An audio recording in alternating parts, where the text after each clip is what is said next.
Les gens se demandent depuis Platon en fait, mais bon, principalement depuis le 18e, 19e siècle, ils se demandent pourquoi les gens commettent des crimes.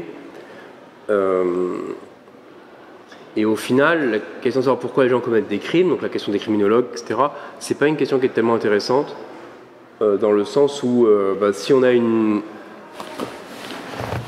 attitude pessimiste vis-à-vis de la nature humaine, c'est pas très étonnant que les gens commettent des crimes. Donc il y a deux types de théories à la nature humaine.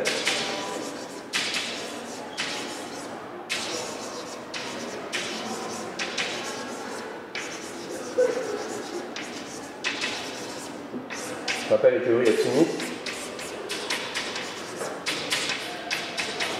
Il y a l'idée que les gens agissent principalement par amour. Et puis il y a les théories pessimistes.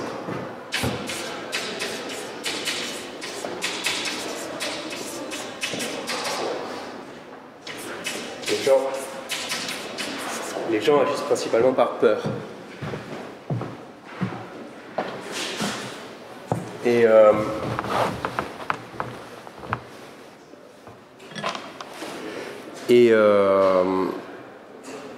en fait, si on a une théorie pessimiste de la nature humaine, c'est pas étonnant que les gens commettent des crimes. Ils commettent des crimes parce qu'ils n'ont pas peur d'être attrapés.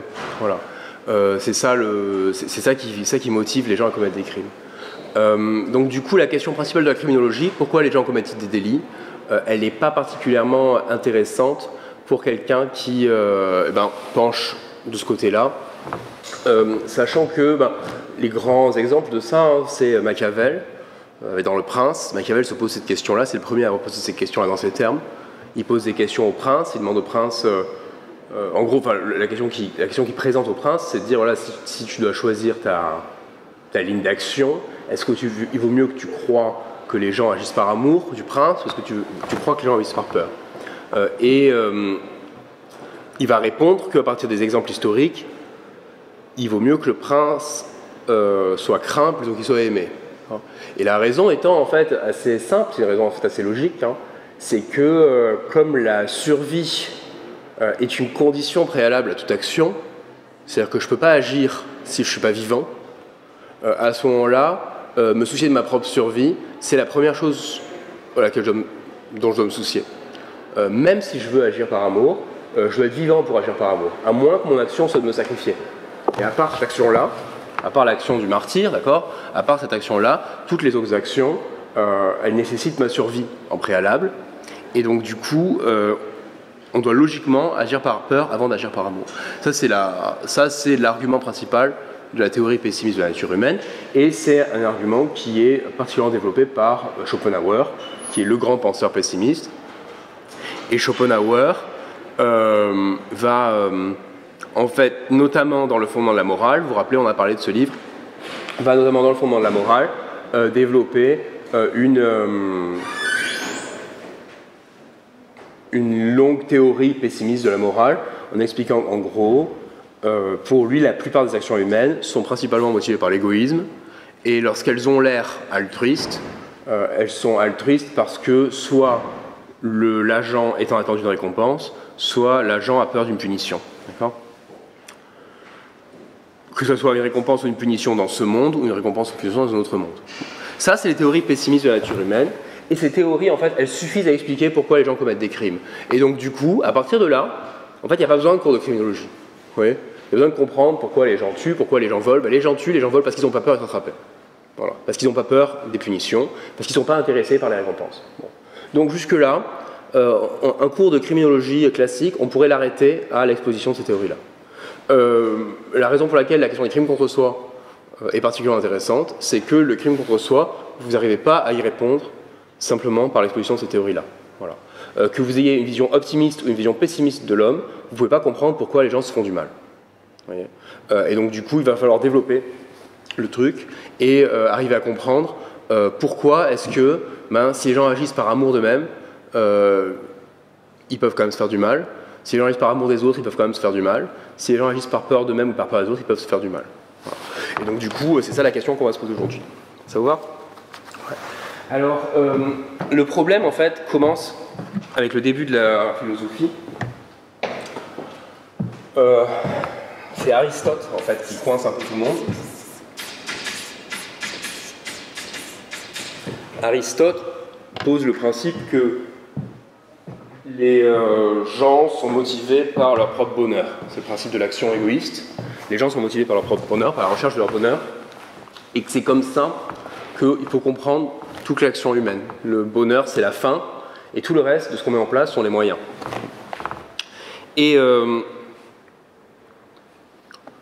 c'est difficile de contredire Aristote. C'est difficile de dire non, c'est pas vrai. Des gens, des fois, agissent contrairement à ce qui pourrait les rendre heureux, quoi. C'est difficile parce que on ne voit pas comment, par exemple, si une mère se sacrifie pour ses enfants, donc s'il y a une action suicidaire, et Aristote dirait oui, mais elle fait ça parce que ça la rend heureuse. Et donc dans tous les cas, on voit que c'est quelque chose qui est compliqué comme argument à gérer. On va dire que une grande partie de la philosophie a toujours géré la question de cette façon-là, jusqu'à, je crois que le dernier auteur qu'il faut vraiment connaître avant d'attaquer les pensées qu'il y a au XIXe siècle, jusqu'à Jérémie Bentham. Et Jérémie Bentham, qui est donc le fondateur de l'utilitarisme, un des grands fondateurs de l'utilitarisme, Jérémie Bentham, il a cette idée que ce qui est bien, c'est de rendre les gens heureux, et ce qui rend les gens heureux, c'est eux qui le décident. Voilà. Et donc, dans ces conditions-là, il n'y a pas de crime contre soi-même. Parce que si on décide que quelque chose est bien pour soi-même, ça veut dire que c'est bien. D'accord ? Bentham va écrire un essai qui s'appelle En défense de la pédérastie, qui est un essai qu'il va pas publier de son vivant, et qu'il va écrire pour en gros, à l'époque on ne dit pas tellement de dépénalisation, mais pour qu'on reconsidère les crimes contre soi-même, y compris les rapports homosexuels, et en général toutes les infractions qui sont entre personnes consentantes, avec l'idée que va défendre Bentham à ce moment-là, c'est que quoi que puissent en juger les autres, que les autres jugent ou pas que les comportements sont ignobles, sont sales, sont dégoûtants, etc., peu importe, du moment que les gens qui agissent sont des adultes consentants, à ce moment-là, c'est-à-dire qu'eux considèrent que c'est bien, et en gros, c'est pas possible de se faire du mal. Voilà. Or, la loi pénale, elle est là pour prévenir le mal, et donc du coup, comme c'est pas possible de se faire du mal de façon consentante, la loi pénale ne devrait pas punir des actes entre personnes consentantes. D'accord ? Ça fait partie de ces grands essais précurseurs qu'a écrit Bentham. Bentham a aussi écrit un essai précurseur favorable au vote des femmes, au tournant du XIXe siècle. On se moquait de lui quand il défendait ça dans des réunions. Il a aussi écrit des essais en défense des animaux. Donc Jérémie Bentham, il y a 220 ans, était très précurseur sur beaucoup de questions morales. Aujourd'hui, il y a beaucoup de choses qui disaient à l'époque qui peuvent soit paraître aller de soi, soit en tout cas qui sont très mainstream, quoi, mais qui à l'époque étaient particulièrement à contre-courant, tellement à contre-courant qu'il n'osait pas les publier. D'accord ? Et parmi ces réflexions-là, il y avait celle-ci, et donc qui impliquait quoi ? Qui impliquait qu'il fallait dépénaliser le suicide, qu'il fallait dépénaliser les actes entre personnes consentantes, et avoir en gros une réflexion générale sur l'idée que le droit pénal, ça devait être empêcher autrui de faire ce qu'il voulait, ça ne devait pas être empêcher les gens de faire ce qu'ils veulent eux. D'accord ? Le vol, c'est une atteinte à la volonté d'autrui, la volonté de quelqu'un de rester propriétaire de son bien. En revanche, les rapports homosexuels, c'est un acte entre deux personnes consentantes, et la loi n'a pas à intervenir du moment que les volontés sont d'accord pour agir de cette forme-là. En gros, c'est l'idée que le droit pénal s'arrête où le contrat commence, quoi. Ok ? Bon. Et donc, ça, en gros, c'est l'endroit où on en est au tournant du 19e. Ce qui est intéressant, c'est qu'au 19e siècle, il va y avoir deux débats. Ils se ressemblent beaucoup.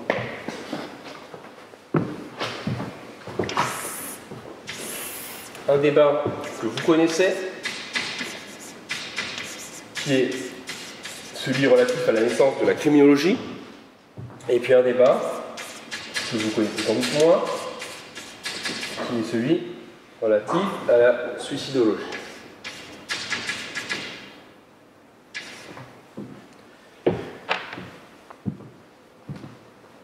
Au XIXe siècle, à partir du milieu du XIXe siècle, il y a des chercheurs, principalement des médecins, et puis des professionnels, principalement des magistrats et des policiers, qui se mettent à s'opposer à ce qu'on appelait l'école classique, qui consistait à dire que les criminels devaient être traités comme tout le monde, comme simplement des gens qui utilisent leur libre arbitre différemment des autres. Vous connaissez toute cette histoire. C'est l'histoire classique de la naissance de la criminologie. La criminologie, elle naît en s'opposant à une vision rationaliste des êtres humains qui avait été posée par Beccaria et par Bentham, ce qu'on appelle l'école classique. Et cette école classique, elle avait tout un tas de conséquences. Une de ces conséquences, c'était la non-rétroactivité de la loi pénale, le principe de clarté, etc. Tous ces exemples, toutes ces choses que vous avez appris en DPG, sont des conséquences de l'école classique. C'est parce qu'on considère que les criminels sont comme tout le monde, qu'il faut que la loi pénale soit écrite avant qu'ils commettent leurs crimes, pour qu'ils aient été prévenus, comme tout le monde. C'est pour ça qu'on considère que la loi doit être claire, parce que comme tout le monde, ils sont rationnels, et donc il faut que la loi ait été spécifiée clairement. Et tout ça, c'est des conséquences de l'école classique. À partir du milieu du 19e, se mettent à s'élever tout un tas de voix, d'une part du côté des médecins, d'autre part du côté de certains professionnels de la justice, des magistrats et des policiers, pour dire non, c'est pas vrai, les criminels ne sont pas comme tout le monde. Les criminels ne sont pas comme tout le monde, et donc ils ne comprennent pas certaines lois, ils ne peuvent pas être dissuadés de toute façon, ils sont irrécupérables, et donc du coup, tout ce système-là, tout ce bazar-là, c'est pas approprié, pour eux. Il va falloir imaginer d'autres choses, peut-être des lois qui puissent être rétroactives, peut-être des lois qui ne sont pas particulièrement claires. Il va falloir imaginer un autre système, parce que les criminels ne sont pas des gens rationnels. Bon. Et vous connaissez tout ce mouvement-là, dont le pic va être le positivisme italien, qui est le point de départ de la criminologie, parce que c'est là que le mot criminologie apparaît.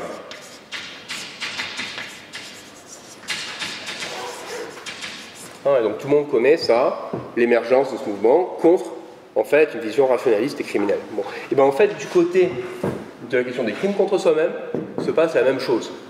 C'est la même chose. C'est-à-dire que vous avez des médecins, en fait, tout au long du XIXe siècle, qui vont dire, voilà, les gens qui se suicident le font parce qu'ils sont irrationnels. Ils le font parce qu'ils sont atteints d'une maladie mentale, et cette maladie mentale fait que le suicide n'est pas un acte libre. Et donc, il y a certaines théories qui vont être construites par des suicidologues, des gens qui vont s'appeler des suicidologues, exactement en parallèle de ce qu'on appelle les criminologues, Sauf que les criminologues, aujourd'hui, ça existe encore, alors que les suicidologues, ça n'existe plus. Ces suicidologues, c'est principalement des médecins, donc c'est principalement aujourd'hui ce qu'on va retrouver dans la psychiatrie. Et donc, qu'est-ce qu'ils disent, ces suicidologues, à l'époque? Ils disent, voilà, les gens qui se suicident, c'est parce qu'ils ont une maladie mentale.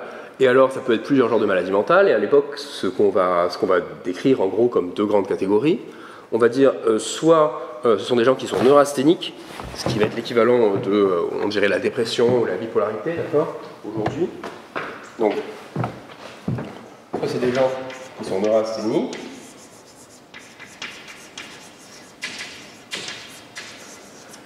soit c'est des gens qui ont une monomanie. Et alors, une monomanie, c'est un terme qui est utilisé par les psychiatres au XIXe siècle, qui est un terme très particulier. Ça veut dire, en gros, ce sont des gens qui sont fous, mais sur un seul aspect de leur vie. Et donc, en fait, ils sont comme tout le monde sur tout le reste, mais ils sont juste fous dans le fait qu'ils veulent se suicider. Donc, vous avez la monomanie suicidaire, qui est développée au XIXe siècle, mais exactement dans le même temps, du côté des criminologues, vous avez une théorie qui apparaît, qui est la théorie de la monomanie homicide. Et la théorie de la monomanie homicide, c'est quelque chose qui va poser plein de problèmes aux gens au XIXe siècle. C'est comment quelqu'un tout à fait normal peut d'un coup se mettre à vouloir tuer quelqu'un. Et des criminologues vont dire peut-être qu'il a une monomanie homicide. C'est une folie qui se définit juste par ce problème-là. mais qui n'est pas reconnaissable dans aucun autre aspect de sa personnalité. Voilà, donc on va développer les deux théories comme ça. Et en fait, je continue le parallèle, c'est là que va commencer la question des crimes contre soi-même va commencer à devenir particulièrement intéressante à étudier. Et bien des deux côtés, on va avoir en fait une réponse qui va être faite par les sociologues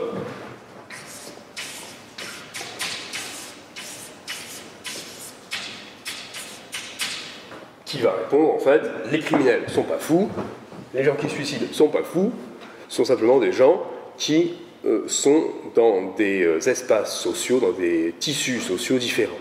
Okay, et là, évidemment, c'est un des livres fondateurs de la sociologie, un des livres les plus importants des sciences humaines et sociales. C'est le livre d'Émile Durkheim qui s'appelle Le suicide. Ce livre de Durkheim, il est fascinant parce que non seulement c'est... moi, je le prends comme un... moi, c'est mon memento mori, le livre d'Émile Durkheim. Est-ce que c'est un memento mori ou pas? Non? Memento mori, c'est une expression latine qui veut dire souviens-toi de la mort, souviens-toi que tu es mortel. C'est un truc, c'est important d'avoir un objet comme ça qui vous rappelle en fait ce que c'est que la nature de la vie. Vous voyez, c'est quelque chose d'important à avoir. Il y a beaucoup de gens qui ont ça, parfois sans s'en rendre compte. Souvent, c'est quelque chose que je remarque chez les gens, souvent sur la forme d'un tatouage. Souvent des gens qui ont sous la forme d'un tatouage sur le bras par exemple, quelque chose qui leur rappelle que la vie n'est pas éternelle. Vous voyez, c'est partie des choses, c'est partie des sagesses antiques, ça, d'avoir quelque chose qui vous rappelle régulièrement quand même que la vie a une fin, quoi. Pour que vous ayez conscience de la nature des choses. Vous voyez. Et moi ce livre de Durkheim, il est à côté de mon lit, c'est un memento mori. Vous voyez, je me rappelle que la vie a une fin, voilà, grâce à ce livre. Moi, c'est un livre que j'adore parce que il y a beaucoup de choses extrêmement intéressantes dedans. La première, c'est que ce livre, c'est un antidote au suicide. C'est-à-dire qu'en fait, Durkheim, dedans, explique sa théorie de pourquoi les gens se suicident. Et donc, du coup, si vous prenez le contraire, et vous comprenez ce qu'il faut faire pour ne pas se suicider. Vous voyez ou pas? Et donc notamment, il explique, le truc le plus connu de la théorie, hein, c'est la notion d'anomie. Durkheim,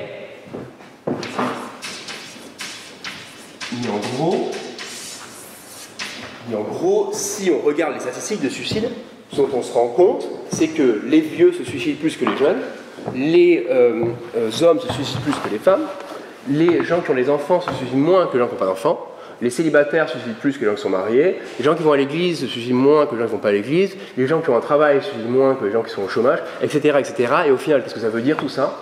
Ça veut dire que plus vous êtes inséré dans un tissu de responsabilité proche, voyez, pas juste j'ai 500 amis sur Facebook, d'accord, bon, là on est au 19e et pas Facebook, mais vous comprenez ce que ça veut dire. Plus on est inséré dans un tissu proche, voyez, il y a la responsabilité des enfants, des parents, des gens qu'on voit à l'église tous les dimanches, ou des gens qu'on voit au travail tous les jours, ou plus on est inséré un truc comme ça, plus en fait moins on est vulnérable au suicide. Voyez, et en fait, Durkheim va proposer en fait une notion de vulnérabilité, va dire les gens ont une vulnérabilité, et cette vulnérabilité, elle peut s'expliquer par plein de choses, mais le principal argument qu'il va donner, c'est cette notion d'anomie, d'accord, un tissu qui vous rappelle que vous avez intérêt à rester en vie, d'accord. Et ça, donc moi, c'est une des raisons pour lesquelles c'est mon livre préféré, c'est celui-là, et aussi, ça c'est intellectuellement, rien à voir avec sur le fond, mais intellectuellement. Ce livre de Durkheim, c'est un livre qui est très impressionnant parce qu'il n'y a aucune donnée originale dans le livre. Voilà. Durkheim n'a fait que réanalyser des données sur les statistiques qui avaient été produites par d'autres. Voilà. Et il les a toutes réanalysées, pris les données des suicidologues, celles qu'ils écrivaient sur les neurasthéniques, sur les monomanes, etc., a pris tout ça et a refait toute une autre théorie du suicide à partir de ces statistiques-là. Vous voyez ? Et ça, c'est quand même quelque chose d'assez impressionnant. Il y a très peu de recherches. Aujourd'hui, moi je suis chercheur, d'accord, donc c'est quelque chose qui m'intéresse, savoir quelle recherche les gens arrivent à faire. Il y a très peu de recherches où les gens arrivent à faire quelque chose qui est très impactant, très connu, qui fait vraiment réfléchir les gens, en n'apportant aucune information nouvelle. Simplement, c'est juste, non, je vais réinterpréter les informations que les autres avaient sous les yeux et qu'ils n'avaient pas réussi à interpréter aussi bien que moi. Vous voyez ?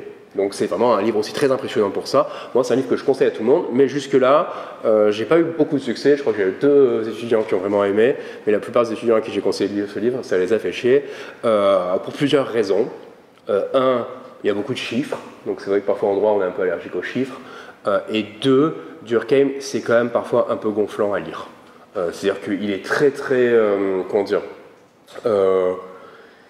il a un langage très précis, il veut vraiment absolument pas... si vous voulez, il veut que les définitions soient extrêmement pointues, il ne veut pas utiliser un mot à la place d'un autre, et donc parfois il passe 20 pages à faire la distinction entre ceci et cela, et c'est sûr que ça, c'est pas particulièrement, ça c'est un peu lourd. Hein, voilà. Donc, mais bon. Ce livre, il est important, parce que c'est en fait le livre, je pense, qui va permettre une nouvelle réflexion sur les crimes contre soi-même, puisque le suicide, c'est l'exemple paradigmatique de crime contre soi-même. Vous vous rappelez de la notion d'exemple paradigmatique? On en a parlé plusieurs fois.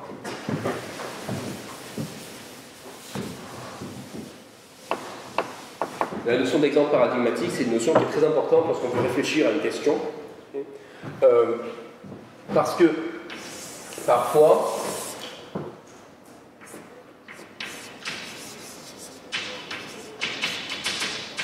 on veut réfléchir à une question, mais on n'est pas trop sûr de la définition qu'on veut donner. C'est-à-dire que un crime contre soi, je ne sais pas exactement ce que c'est. D'accord ? Il peut y avoir plusieurs définitions de ce que c'est qu'un crime contre soi. En tout cas, il peut y avoir plusieurs définitions de ce que c'est qu'un crime tout court, d'ailleurs. D'accord ? Je ne suis pas très sûr de la meilleure définition pour réfléchir à la question. Les définitions, elles n'ont pas de sens absolu, d'accord? La question, c'est quelle est la bonne définition pour réfléchir à ce que c'est qu'un crime contre soi. Et je ne suis pas sûr, a priori, là maintenant, d'avoir la meilleure définition. En revanche, ce que je peux dire, c'est que le suicide, c'est forcément inclus dans la définition. Vous voyez? Et ça, on appelle ça un exemple paradigmatique. Vous voyez? Le suicide, c'est forcément quelque chose qui est inclus dans la définition des crimes contre soi. Si je définis les crimes contre soi-même de façon à ne pas inclure le suicide, moi je ne suis pas content. Je ne suis pas content de la réflexion que je vais avoir ensuite. Vous voyez? C'est-à-dire que si à la fin ça m'amène à avoir une théorie des crimes contre soi qui ne s'applique pas au suicide, je trouve ça, je suis gêné, c'est pas de ça que je voulais parler. Ouais, donc ça on appelle ça un exemple paradigmatique. Ensuite, vous avez ce qu'on appelle des exemples limites. Les exemples qui vont se trouver à la marge là. Et ces exemples-là, en fait, ce que ça veut dire, c'est que selon la définition que vous allez apporter, peut-être qu'il rentre dedans, peut-être qu'il ne rentre pas dedans. Ça, on appelle ça un exemple limite. Par exemple, la prostitution, c'est un exemple limite de crime contre soi. Pourquoi? Parce que on peut imaginer sans aucune difficulté que l'action de la prostitution, le fait d'avoir des rapports sexuels rémunérés, soit considérée comme un mal par personne. Ni par la société, ni par les gens qui le pratiquent, etc. Et à ce moment-là, on ne voit pas trop en quoi c'est un crime contre soi-même. Ni les gens qui y agisseraient, ni les autres le jugeraient. Quoi. Le suicide, c'est un meurtre qu'on commet contre soi. Donc si le suicide n'est pas un crime contre soi, on ne comprend pas ce qu'il y en est un. Vous voyez?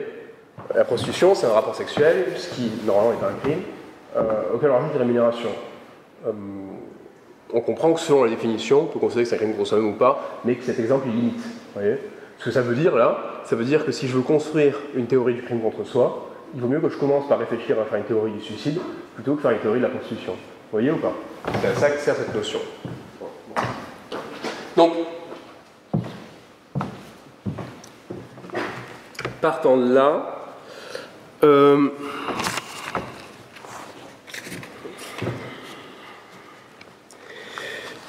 la première chose qui va être importante de remarquer, c'est que sur les... je ne sais pas sur quelle période, mais enfin, sur en gros peut-être les 200, 300 dernières années, il y a beaucoup de grands crimes contre soi-même qui ont fini par être dépénalisés. Le suicide en est un, c'est un exemple, mais le suicide a été pénalisé pendant la plus longue partie de l'histoire humaine. Ça peut paraître étrange de pénaliser le suicide, mais en fait, c'est pas étrange du tout. Vous êtes des juristes, vous savez bien comment on peut s'arranger. On peut s'arranger en punissant la tentative, déjà. On peut s'arranger en punissant la complicité. On peut s'arranger en punissant les gens post-mortem, par exemple en les taxant sur leur héritage, par exemple en leur interdisant certains types de funérailles. Et donc tout ça, c'est des choses qui ont toujours existé. Pendant très très longtemps, on a puni le suicide. Du coup, ça c'est quelque chose. Et puis ensuite, On peut voir tout un tas de trucs, mais les rapports sexuels entre personnes consentantes ont quasiment tous été dépénalisés. Le dernier en date, c'est la question du sadomasochisme qui s'est posée à la CEDH en 2005, d'accord. Et puis depuis 2005, les choses ont beaucoup avancé, parce que maintenant, on vous fait maintenant, 50 Shades of Grey, là, c'est un... Comment ça s'appelle? C'est un gros hit cinéma, machin, tout ça, là. Donc on est passé de la pénalisation de ça à même une sorte de valorisation, quoi. Bon, je connais pas, hein, 50 nuances, machin, enfin, de loin, ça m'a quand même l'air relativement soft, encore de la place, mais on voit bien, en tout cas, que un des grands paradigmes des rapports sexuels dans l'époque actuelle, c'est que du moment qu'on a un adulte consentant, il n'y a plus de crime. Voilà. Ce qui n'est pas du tout le cas il y a 3 siècles. Et je ne sais pas si vous vous rappelez, on a discuté de la sexualité il y a quelques cours, et quand on a parlé de la sexualité et des grands crimes qu'il y a eu sur la sexualité, on voyait bien que jusqu'à récemment, c'était pas du tout la question des rapports sexuels entre adultes consentants qui comptait. D'accord, la question de l'adultère, de la fornication, l'homosexualité, etc. Tout ça, c'était des choses qui n'étaient pas... On ne se posait pas la question du consentement pour dire que quelque chose était interdit. D'accord. Donc, aujourd'hui, les 2 grands crimes sexuels, c'est le viol et la pédophilie, c'est-à-dire soit on n'est pas adulte, soit on n'est pas consentant. Vous voyez, et tout le reste, c'est des variantes de ça. Vous voyez, le harcèlement sexuel et l'agression sexuelle, c'est des variantes du viol. Et puis on a des variantes de la pédophilie avec les corruptions mineures, etc. Mais on voit bien que c'est ça les 2 grands crimes aujourd'hui. Ce qui veut dire qu'aujourd'hui on considère que la sexualité en dehors du contrat est illégale. Donc on est vraiment dans l'idée de il n'y a pas de crime contre soi en matière de sexualité. Je ne pense pas que le truc soit entièrement terminé. Par exemple, il y a des gens qui ont le fantasme de se faire dévorer. Et ça, je pense que c'est pas encore un truc pour lequel vous pouvez ne pas être puni. Mais si vous dévorez quelqu'un dans le cadre d'un rapport, mais enfin on voit bien que le schéma quoi est dans cette ligne. On voit bien que le sens de l'histoire, au sens de Hegel, d'accord, on voit bien que le sens de l'histoire est à la dépénalisation de tout ce qui est entre adultes consentants. Et enfin, dernière chose sur les crimes contre soi qui est importante à rappeler, c'est que aujourd'hui toute la délinquance qui pose problème en Europe, en termes de pénalisation, voyez, tous les endroits où les Belges ne sont pas d'accord avec les Français, sont pas d'accord avec les Anglais, ne sont pas d'accord avec les Suisses, les Portugais, etc., c'est quoi? C'est les stupéfiants, c'est le suicide assisté ou l'euthanasie, c'est la prostitution, c'est-à-dire c'est les crimes contre soi-même. C'est là qu'il y a des grands écarts d'un pays à l'autre. C'est pas sur l'escroquerie. L'escroquerie, c'est puni partout. La question ne se pose pas de dire si je vais en Belgique, je pourrais commettre une escroquerie, je ne serai pas puni. D'accord, vous voyez. Alors qu'en revanche, non, sur les crimes contre soi-même, là, vous avez une différence. Il y a 1 siècle et demi, vous aviez la même différence sur les duels, qui était aussi un crime contre soi-même. Le duel, maintenant, est puni partout. Le duel, qu'est-ce que c'est? Ça se définit comme une violence qui a été consentie par les 2 participants avant que la violence commence. D'accord, c'est en gros, toi et moi, dans le couloir, on va régler le problème. Ça, c'est un duel. Bon. Le duel, il y a 1 siècle, était légal dans un certain nombre de pays d'Europe. Il était déjà illégal en France depuis longtemps, mais il était légal dans un certain nombre de pays d'Europe. Même s'il était légal en France, il a quand même été toléré pendant assez longtemps, puisque le fameux maire de Marseille, Gaston Defferre, a très célèbrement provoqué quelqu'un en duel à l'Assemblée nationale. C'était il n'y a pas si longtemps. C'était au milieu du XXe siècle. Donc, vous savez qu'il y a toute cette marche, c'est pas parce que quelque chose est interdit ensuite que c'est pas toléré. Donc il y a toute cette marche de la pénalisation effective à la légalisation, passant par la tolérance, etc. Pareil, si on se demande quels crimes peuvent être tolérés en France aujourd'hui, même s'ils sont interdits, on voit qu'il y a beaucoup de crimes qui peuvent être tolérés parce qu'il s'agit de crimes contre soi-même. Donc voilà, c'est important de placer en gros les termes de ce sujet-là. Pour résumer, il y a 2 grandes choses qui sont intéressantes sur les crimes contre soi. D'abord, c'est une catégorie qui est mobile, variable, qui est celle sur laquelle on peut vraiment réfléchir. Il n'y a pas tellement de questions à se poser sur doit-on punir le vol, mais ça, il y a des questions à se poser dessus. Et ensuite, la deuxième chose qui est intéressante, c'est que c'est aussi une question criminologique qui est vraiment intéressante. Pourquoi se fait-on du mal? C'est une question qui est vraiment intéressante, alors que pourquoi commettons un crime? Pour moi, c'est pas une question intéressante du moment qu'on accepte une théorie pessimiste de la nature humaine. Si vous acceptez que les gens agissent par égoïsme et par peur, or, ben à ce moment-là, le fait qu'ils volent, c'est pas surprenant, ils volent parce qu'ils n'ont pas peur de se faire choper, c'est tout. Or, en revanche, si on a une théorie pessimiste de la nature humaine, les gens agissent par égoïsme et par peur, pourquoi se tuerait-on? Pourquoi se mutilerait-on? Ça n'a pas de sens. Pourquoi prendrait-on plaisir à se faire du mal? Ça n'a pas de sens. Et donc à ce moment-là, là, il y a une vraie grande théorie criminologique à construire. Et Durkheim, du coup, va être le premier à essayer de le faire. Ok? Bon. Là où la question devient centrale, à mon avis, aux sciences humaines, c'est à partir des travaux de Freud.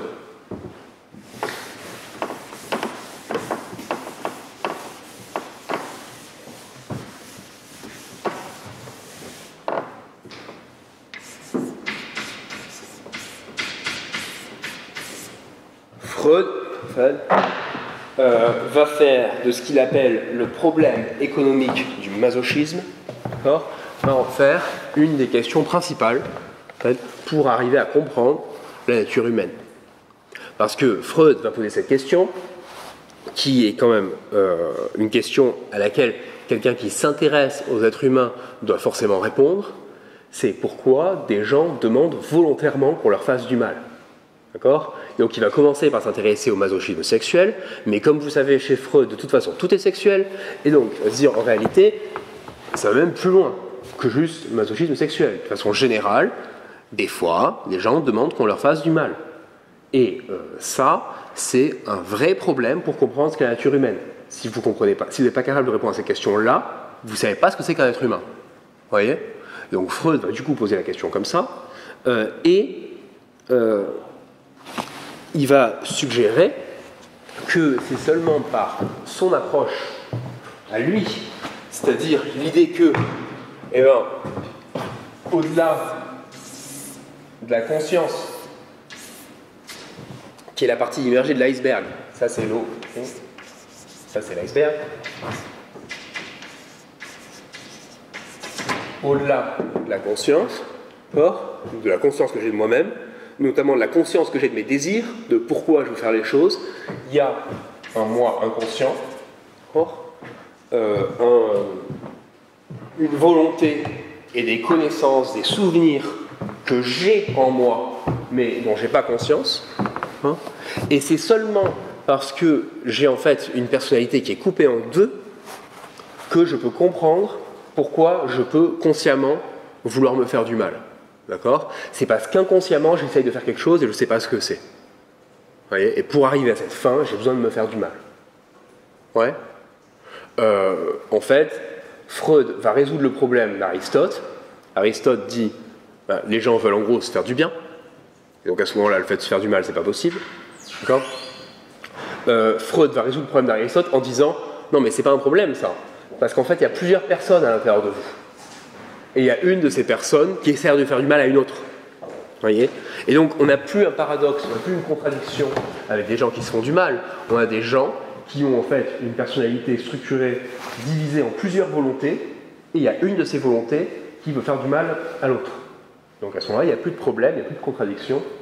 On peut dire que chacune de ces morceaux de sa volonté essaye de faire quelque chose de bien pour elle, mais qu'en faisant ça, elle fait du mal à une autre. Vous voyez? Et ça, en gros, la possibilité du masochisme, ça devient consubstantiel à la théorie de l'inconscient. Si vous acceptez qu'il y a une partie de vous, de votre volonté, de vos désirs, de vos souvenirs qui sont inconscients, alors vous acceptez la possibilité que cette partie-là puisse vouloir faire du mal à l'autre. Ouais, ok. Et donc c'est ça, le grand tournant va être celui-là. Et Freud va à ce moment-là proposer toute une série de cas, en fait, qu'il va analyser à partir de son expérience clinique et de la théorie qu'il va faire de comment est structuré l'inconscient. Et ça va poser les bases d'un certain nombre de choses, d'accord? ces théories, on en a déjà parlé, mais je vous refais un point, histoire que ce soit bien clair pour tout le monde. Okay, donc, les théories, il y en a deux qui sont importantes. La première, c'est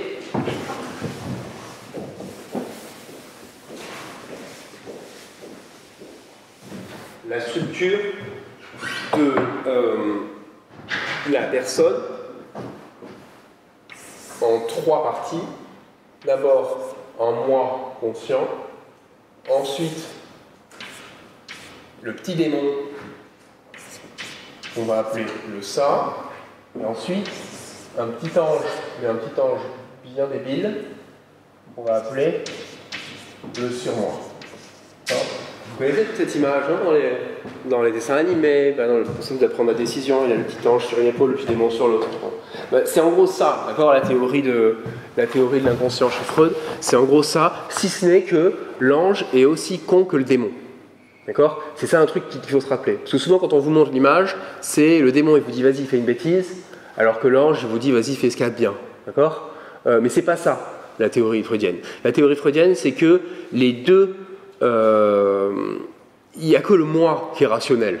D'accord ? Les deux autres parties de la structure de la personnalité sont pas rationnelles. D'accord ? Il y en a une en gros qui, le ça c'est la partie animale en moi, mon instinct qui me pousse à faire que des bêtises, d'accord, qui me pousse à chercher du plaisir, qui me pousse à réfléchir qu'à court terme, c'est l'animal, d'accord, c'est l'animal à l'intérieur de nous, c'est la bête, okay, et le surmoi, c'est en fait ce sort de parent tyrannique qui vous dit que vous avez droit à rien parce que de toute façon vous êtes un salaud et vous méritez juste d'être puni et vous n'avez absolument pas le droit de prendre du plaisir et vous n'avez absolument pas le droit de prendre des risques et vous n'avez absolument pas le droit de vous conduire différemment de tout le monde, et etc., etc. Vous voyez ?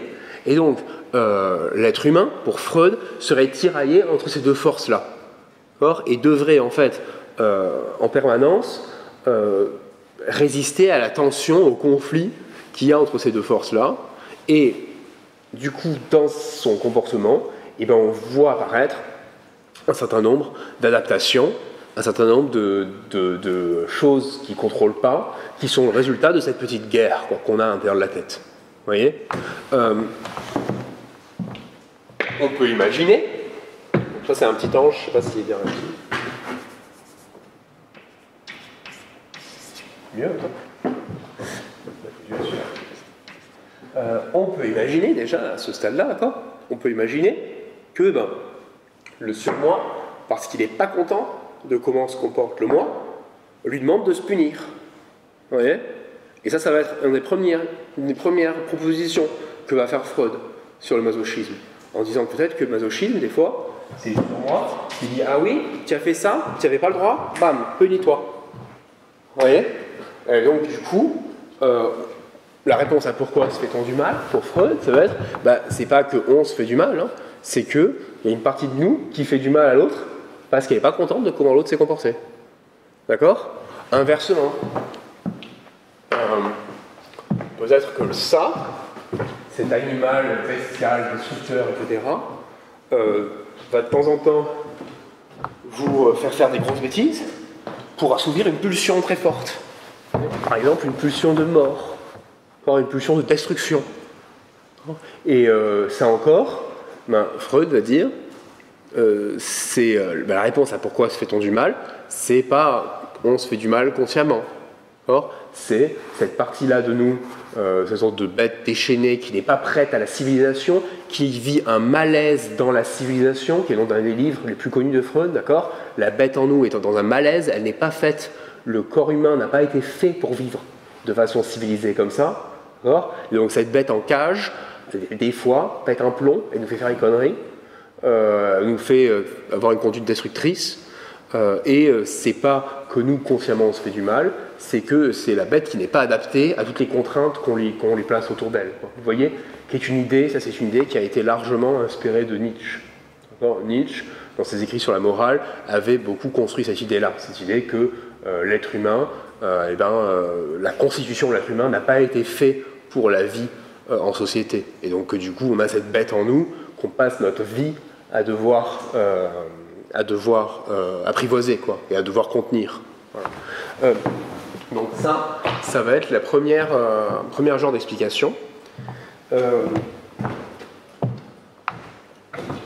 Deuxième genre d'explication, ça va être quelque chose dont je vous ai déjà parlé. Je vous ai dit que le plus gros level up qu'on puisse faire dans la vie, c'est de passer 2 heures sur une page Wikipédia, si possible en anglais, parce que vous apprendrez plus de choses, qui s'appelle mécanisme de défense, défense mechanisms. Vous vous rappelez, je vous dis, vous faites ça, je vous assure, c'est le plus gros pas que vous pouvez faire dans la vie pour comprendre ce qui se passe autour de vous.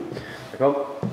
Freud, et pas que lui, les psychologues après lui, d'accord, la théorie est là largement dépassée, hein, a découvert une notion qu'il va appeler les mécanismes de défense. Et cette notion, en fait, ce que c'est les mécanismes de défense, c'est des choses que l'on fait pour empêcher des pensées insupportables de passer de l'inconscient à la conscience. D'accord ? Des pensées taboues, par exemple. La plus connue chez Freud, c'est l'attirance sexuelle pour la mère. D'accord ? Des pensées taboues. Et ça peut être des pensées de meurtre. D'accord ? Qu'on n'a pas le droit d'avoir. Le fait d'en vouloir à des gens qui ont beaucoup fait pour vous. D'accord ? Le fait d'en vouloir à ses parents. Ça, c'est quelque chose qui est une pensée taboue. C'est inacceptable. Ces gens se sont sacrifiés pour vous. Comment vous pouvez leur en vouloir ? Vous voyez ? Et donc, vous avez tout un tas, en fait, de pensées taboues, comme ça. Ce que va dire Freud, c'est que ce qu'on peut observer chez les gens indirectement, c'est quand on se rend bien compte qu'ils devraient les avoir, ces pensées taboues. D'accord ? Quelqu'un a été maltraité par ses parents. On se rend bien compte que c'est pas normal que cette personne n'ait pas un peu de ressentiment quand même vis-à-vis de ses parents. C'est pas normal qu'il n'exprime pas un jugement négatif. Il n'arrive pas à le faire, c'est pas normal qu'il ne le fasse pas. Mais ce que va dire Freud, c'est que dans ces cas-là, on voit les gens mettre en place un certain nombre de choses qu'il va appeler des mécanismes de défense pour se protéger de l'idée. D'accord ? Un des mécanismes les plus connus, c'est par exemple les gens vont passer leur journée à répéter le contraire. Passer la journée à répéter le contraire. Passer la journée à répéter « Qu'est-ce que j'adore mes parents ? Qu'est-ce que je les adore ? Oh là, ils sont tellement importants pour moi. Oh là là, c'est toute ma vie. » Vous voyez ? Et en disant ça, ils font taire cette pensée taboue. Vous voyez ? Quand un couple va mal, ce que vous pouvez voir, c'est que le couple va multiplier son Facebook de plein de jolies images de comment ils sont heureux ensemble. Vous voyez ? Ça, c'est un mécanisme de défense, vers Freud. Normalement, vous ne devriez pas avoir à faire ça.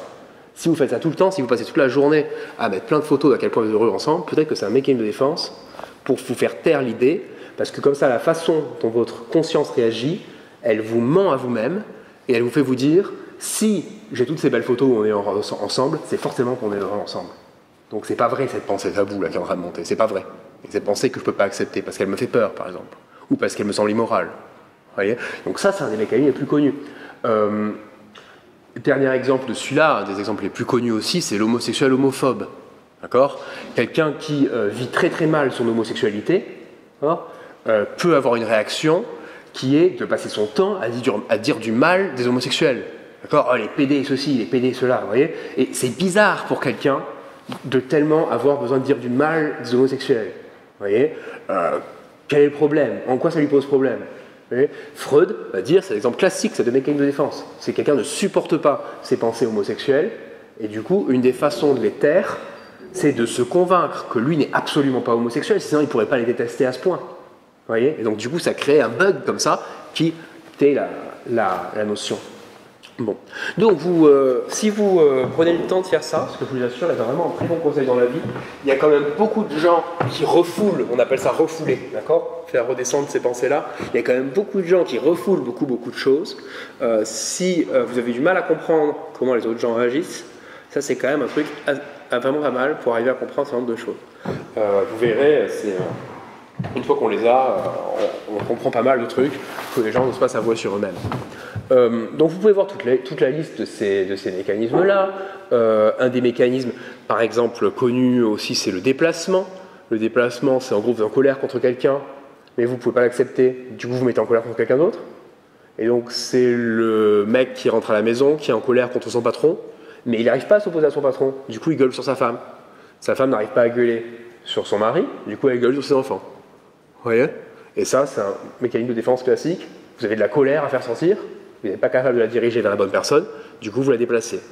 Et bien, avec cette théorie, la mécanisme de défense, comment est-ce qu'on peut répondre à la question pourquoi se fait-on du mal ? Parfois, peut-être qu'on se fait du mal comme mécanisme de défense.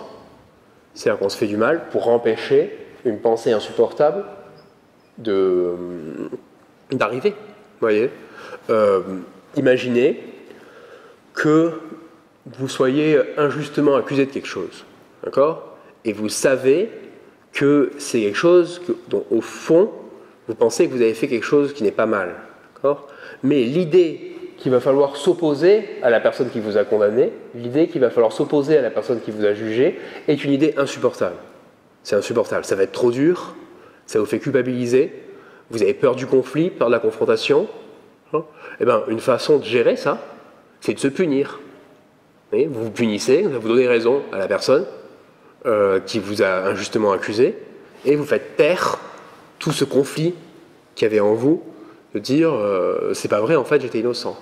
Voyez, et ça, c'est une des grandes théories du masochisme, c'est chez Freud. Donc dans cet article dont je vous ai parlé, qui s'appelle Le problème économique du masochisme, il va donner plusieurs raisons, mais il va dire la raison principale pour laquelle les gens se font du mal, c'est ce qu'il va appeler le masochisme moral, c'est qu'en fait les gens se punissent pour éviter d'avoir à se confronter au fait qu'ils ont été injustement accusés, injustement punis. Il va dire le plus grand exemple de ça, c'est les enfants qui ont été battus. Les enfants qui ont été battus, que ce soit dans la famille ou dans la cour d'école, grandissent avec des comportements masochistes parce que pour eux, l'idée qu'ils ont été battus injustement est insupportable. Voilà. L'idée qu'il va falloir retourner l'accusation et qu'en fait, ce n'était pas eux qui étaient du mauvais côté et que c'était les autres, cette idée-là est insupportable et pour ne pas avoir à supporter cette idée, eh ben, ils se punissent en disant qu'après tout, on devait avoir raison de les punir. Vous voyez? Ok. Donc, là, en gros, on en arrive aux fondations. Freud va être la première personne à consacrer énormément de temps et d'énergie à répondre à ce qui, pour moi, est la grande question de la criminologie. Vous voyez? Le crime contre soi-même. Le crime contre les autres, ce n'est pas une question. Vous voyez? On commet un crime contre les autres parce que c'est bien pour nous et on n'a pas peur de se faire choper. Et on n'a rien à foutre des autres. Est-ce qu'il y a une seule de ces propositions qui pose problème? Mais non, les gens se comportent de façon très égoïste. Hein. Si vous ne savez pas que les gens se comportent de façon très égoïste, regardez un sondage anonyme où on demande aux gens, on demande aux hommes, est-ce que vous tromperiez votre partenaire si vous étiez sûr de ne pas vous faire attraper? Vous savez combien il y en a qui répondent oui? 75%. Et sur les 25 qui restent, combien il y en a qui pensent qu'on est en train d'essayer de les choper au téléphone? Vous voyez? Vous voyez? Donc si vous ne croyez pas ce genre de choses-là, vous n'avez pas pris la pilule rouge, comme on dit. Hein. Vous voyez, vous êtes encore dans la matrice, hein. Vous n'avez pas encore compris comment ça marchait. Ok? Et une fois qu'on a pris la pilule rouge, c'est plus possible de revenir dans la pilule bleue. Vous voyez? Donc la question pourquoi les gens commettent des crimes, c'est pas une question qui est très problématique. Mais celle de pourquoi les gens commettent du crime contre soi-même, contre eux-mêmes, là, ça pose un problème. Et Freud, on va dire, va être le premier à essayer de faire une grande théorie de ça. On va prendre une pause, et puis après la pause, on va discuter des théories qu'il y a eu au XXe siècle et de comment nous, maintenant, on peut essayer de réfléchir avec une approche plus carrée que celle de Freud. Freud, le truc qu'il y a chez Freud, c'est que c'est un penseur, on va dire, dionysiaque. C'est un penseur qui est inspiré, qui est intuitif. D'accord? Freud écrivait énormément. Il disait lui-même, je ne suis pas un scientifique, je suis un conquistador. Vous voyez, il essayait de conquérir quelque chose. Il ne passait pas énormément de temps à démontrer à quel point c'était rigoureux, à quel point c'était hypothetico-déductif, etc. Ça, il s'en foutait. D'accord? Et donc, du coup, c'est une question d'époque. Hein, d'accord? L'époque n'était pas la même que maintenant. Aujourd'hui, on est dans une époque qui est beaucoup plus rigoureuse, scientifiquement. Quand on affirme quelque chose, on doit passer beaucoup plus de temps à le démontrer. Et donc, du coup, ce que je vous propose qu'on fasse, on se prend un quart d'heure de pause, parce que c'est quand même assez dense, d'accord? Ce que je vous propose qu'on fasse, c'est après la pause, on réfléchit à comment est-ce qu'on peut penser aujourd'hui de façon plus carrée la question de pourquoi se font du mal. Donc, pour faire vite, et pour commencer à discuter de la situation actuelle, d'accord? Donc, le problème avec, on va dire, avec les écrits de Freud, c'est un problème qui a été bien souligné par un des grands épistémologues du XXe siècle, qui s'appelle Gregory Bateson. Gregory Bateson, c'est un de mes épistémologues préférés. Vous savez, l'épistémologie, c'est la théorie de la connaissance. Quoi. Comment peut-on dire qu'on sait quelque chose? Vous voyez? Donc c'est quoi la méthode scientifique? C'est quoi toutes ces choses-là? C'est ça l'épistémologie. Bateson, il a cette idée, là, qui est le nom de son livre, qui est un livre que je vous recommande à tous, qui s'appelle Vers une écologie de l'esprit. Et il a cette idée qu'en gros, il faut tendre à avoir une approche cohérente en fait, du monde, comme un écosystème quoi, dans notre tête. Vous voyez, et que du coup, la façon dont on approche certaines questions, elle doit être cohérente avec la façon dont on approche d'autres questions. Et pas. Et si pour certaines questions, on accepte certains types de preuves, et ben, pour d'autres questions, a priori, on doit aussi les accepter. Ou alors si on ne les accepte pas, il faut qu'il y ait une bonne raison pour ça. Vous voyez, tout comme si notre esprit est une sorte d'écosystème qui est cohérent, quoi, qui vit, vous voyez, les choses vivent ensemble. Et donc lui, en fait, il essaie de décrire ça. Qu'est-ce que ça serait qu'une écologie de l'esprit? Qu'est-ce que ça serait qu'avoir comme ça une pensée cohérente? Mais en même temps, ça ne veut pas dire rigide, hein, ça ne veut pas dire que tout doit se penser pareil. Vous voyez, dès que des questions qui ont à voir avec la religion ne doivent pas se penser pareil que des questions qui ont à voir avec la physique. Vous voyez, mais en tout cas, il faut que tout ça soit un écosystème qui est cohérent. Quand même. Et donc c'est ça l'idée de Bateson. Et Bateson essaie de décrire l'histoire des sciences. Alors, soit en passant, dans Bateson, il y a un passage qui est génial, le plus génial de tous. Si vous le lisez, c'est les premiers chapitres de Vers une écologie de l'esprit. Ça s'appelle les métalogues.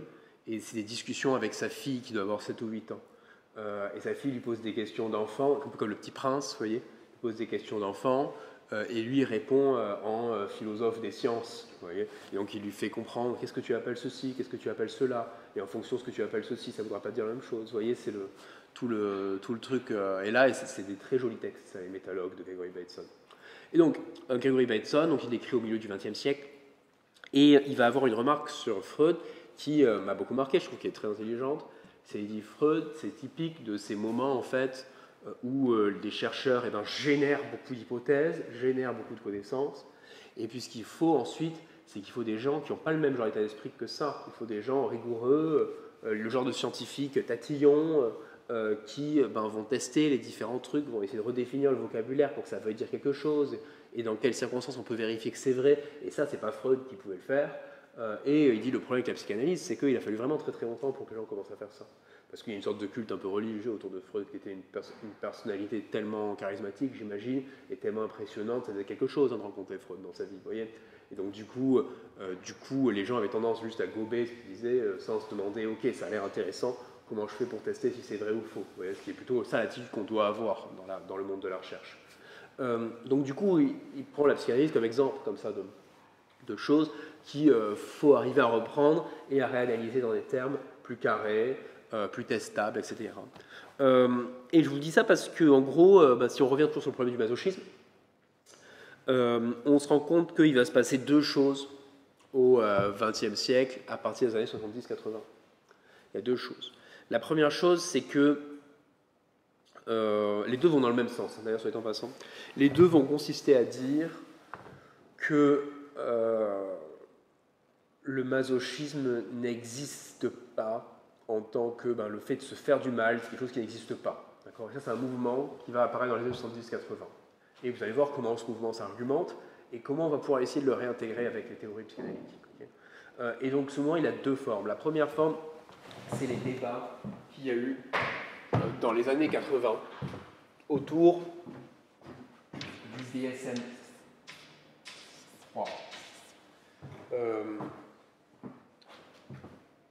Le DSM, c'est un livre qui s'appelle Diagnostic statistique des maladies mentales, et qui est en fait le livre officiel mondial, le livre validé par l'Organisation mondiale de la santé, que doivent utiliser les psychiatres dans le monde pour définir si quelqu'un est fou ou pas. Tous les psychiatres ne l'utilisent pas, parce qu'ils ne sont pas obligés de faire ça. Mais c'est le manuel de référence qu'on utilise. Et j'avais une étudiante qui avait fait un mémoire où elle avait interrogé les experts de la cour d'appel d'Aix. Et les experts de la cour d'appel d'Aix, c'est un sur deux qui utilisaient le DSM. D'accord ? Les autres utilisaient d'autres choses. Donc c'est pour vous dire que c'est pas la Bible, d'accord ? Mais c'est un grand livre qu'on trouve dans le monde entier, que la plupart des psychiatres vont avoir dans leur cabinet, dont ils vont se servir, etc. Bon. Et donc le DSM, il est renouvelé régulièrement et mis à jour. Et à chaque fois qu'il est mis à jour, il y a toujours des grandes controverses pour savoir si tel truc doit rentrer dedans, tel truc doit sortir dedans. Il y a des enjeux à chaque fois.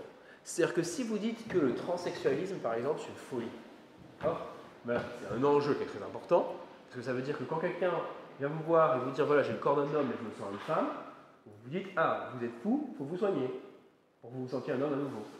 Si vous dites que le transsexualisme, c'est pas une folie, d'accord?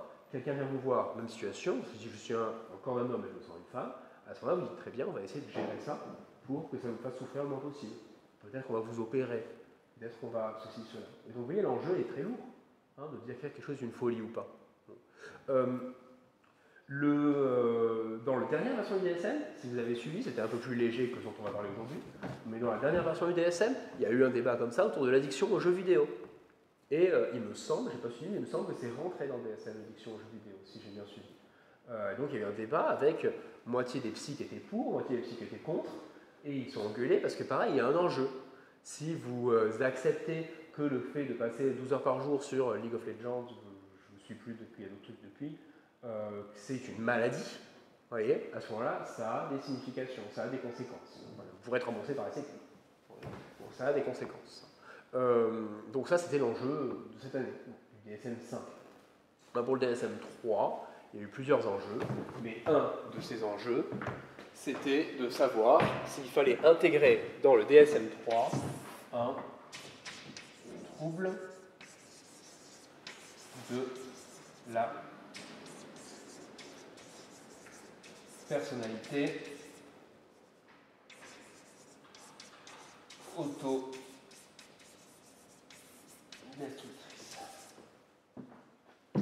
qui est en fait la folie masochiste. D'accord ? En gros, c'est ça que ça veut dire.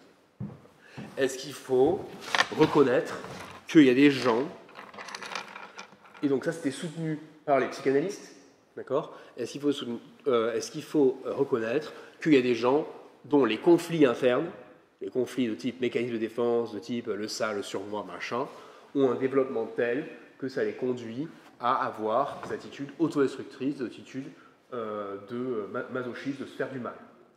Et que ces gens-là ont un trouble mental qu'il faut soigner et qui peut expliquer certains de leurs comportements, voire les déresponsabiliser dans certaines circonstances, vous voyez, etc.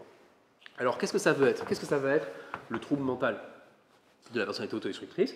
Vous pouvez le chercher si vous voulez, vous pouvez trouver la proposition qui a été faite. Elle a été gardée en annexe du DSM-3R, la version révisée. Elle a été gardée en annexe, non pas reconnue comme une maladie mentale, mais servant quand même d'outil pour que les médecins puissent se servir de ça comme référence, d'accord ? Pour comprendre ce qui avait été discuté. Mais pas reconnu comme une maladie mentale. Okay ? Et donc, cherchez ce que c'est. Vous voulez voir, ça sera intéressant. Ce que c'est qu'on appelle une personnalité autodestructrice. Une personnalité autodestructrice, ça va être en gros quelqu'un qui se met volontairement dans des situations d'échec. Par exemple, faites exprès d'aller à un examen sans avoir révisé, alors que vous auriez pu réviser. Faites exprès de faire une situation où vous savez que vous allez rater, où vous avez de grandes chances de rater. Vous voyez ? Première genre de caractéristique. Deuxième caractéristique, va s'entourer de gens qui sont nocifs pour eux. Vous voyez, il va traîner avec les mauvaises personnes, traîner avec des gens qui ont l'air dangereux, par exemple, au lieu de traîner avec des gens qui ont l'air bien pour eux. Autre caractéristique, vous allez dévaloriser les gens qui vous veulent du bien. S'ils veulent du bien, c'est forcément qu'il y a un anguille sous roche. C'est forcément peut-être qu'ils sont idiots ou qu'ils sont mal intentionnés. Donc vous dévalorisez les gens qui vous veulent du bien. Vous refusez de l'aide. D'accord ? Quelqu'un vous propose de vous aider pour votre mémoire cette année, pour une recherche de stage, et vous refusez. Ouais. Autre exemple encore de ce qu'on appelle la personnalité autodestructrice, c'est quelqu'un qui va être largement capable de faire quelque chose pour autrui, de faire les devoirs des autres par exemple, mais incapable de faire les siens. Vous voyez ? Et donc pareil, on va appeler ça caractéristique d'une personnalité autodestructrice. Et puis, enfin, dernière caractéristique de cette personnalité, c'est quelqu'un qui va se mettre de façon répétée dans des situations qui sont dangereuses pour elle, vous voyez, ou qui lui font du mal et dont elle ne sort pas. Vous voyez ? Donc voilà, ça, c'est ce qui va être proposé à l'époque, en disant, voilà, il y a des gens dont les conflits psychiques les amènent à avoir ce genre d'attitude-là, et ça, il faut reconnaître ça comme une folie, au même titre qu'on reconnaît la psychopathie comme une folie. Vous voyez, cette psychopathie, c'est le criminel, celui qui fait du mal aux autres. Or, celui-là, c'est celui qui fait du mal à lui-même. Et au même titre qu'on reconnaît le psychopathe comme un fou, ce qui est le cas dans le DSM actuellement, ben, il faudrait reconnaître le masochiste comme un fou aussi. Vous voyez? Et donc, ça, c'était le débat qu'il y avait eu à l'époque. Bon. Comment dire? Et donc, quand il y a une nouvelle. Quand il y a un nouveau trouble de la personnalité ou une nouvelle maladie mentale qui est proposée dans le DSM, qu'est-ce qu'on a? On a une commission qui se met en place, on a des débats, à la fin on a un vote, et ce qui a été décidé, c'est qu'on ne pouvait pas inclure le masochisme comme maladie mentale. On ne pouvait pas l'inclure. Donc à ce moment-là, on a un retournement quand même dans notre histoire de la pensée. D'un coup, on dit non, c'est pas possible d'accepter que des gens puissent être fous au point de vouloir se faire du mal. C'est pas possible de l'accepter. On ne peut pas accepter que ça existe comme genre de personnalité. C'est quand même très, très lourd de conséquences à nous dire ça. On n'accepte pas que le masochisme existe. D'accord? Et donc du coup, ce que ça a comme conséquence, il y en a plein. Mais du coup, la première chose, c'est que ça va amener à ne plus vouloir comprendre un certain nombre de comportements comme des comportements autodestructeurs. Moi, l'exemple que j'aime beaucoup prendre, de comportement qu'on peut comprendre comme comportement autodestructeur, un exemple de comportement que j'aime analyser sous cet angle-là, c'est par exemple le comportement de Roméo dans Roméo et Juliette. Vous voyez? Si vous prenez le comportement de Roméo dans Roméo et Juliette, vous le voyez peut-être de loin, parce que vous ne connaissez pas bien l'histoire. Si vous ne connaissez pas, regardez la version avec Leonardo DiCaprio, qui est vraiment super. Vraiment, elle est très sympa, moi, je trouve. C'est à peu près fidèle au texte et tout, mais sauf que c'est dans un truc moderne, c'est assez joli. Si vous ne connaissez pas bien l'histoire, vous ne vous rendez peut-être pas compte, mais en fait, Roméo, c'est un mec qui fait que des conneries. Que des conneries. Conneries après conneries après conneries, et ça finit par le suicide. D'accord? Et on peut l'analyser de plein de façons, et souvent c'est analysé comme un truc, c'est une histoire d'amour, c'est la passion, machin, etc. Mais on peut aussi le voir de façon très différente. On peut aussi voir, en fait, Roméo comme un type désespéré, qui, au début, est amoureux d'une femme que personne ne connaît, parce que souvent on s'en fout, qui s'appelle, comment déjà, Pauline, je ne sais plus comment, enfin une autre, quoi, dont personne n'a rien à faire. Puis il ne peut pas la voir, puis ensuite on est amoureux de Juliette, et là il se met à faire que des conneries. Vous voyez? Et on peut le voir, ça, en fait, comme étant une suite de comportements autodestructeurs les uns après les autres, qui finissent toujours par des bagarres, par des meurtres, etc., et puis par un pari complètement idiot, où à la fin il a fini par se suicider. Vous voyez? Et donc ça, c'est d'accepter, de refuser de faire entrer la personnalité autodestructrice, alors que par ailleurs on fait rentrer la personnalité sociopathe, d'accord, dans le DSM. Ça veut dire qu'on refuse d'accepter que le comportement de Roméo est un comportement où il fait exprès, à un certain niveau, de se faire du mal, vous voyez, et d'entraîner avec lui d'autres gens au passage.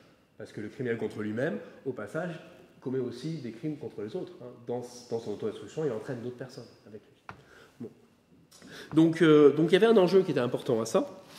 Et le premier volet, la première chose dont je voulais vous parler sur cet enjeu, c'est que comment ça s'appelle,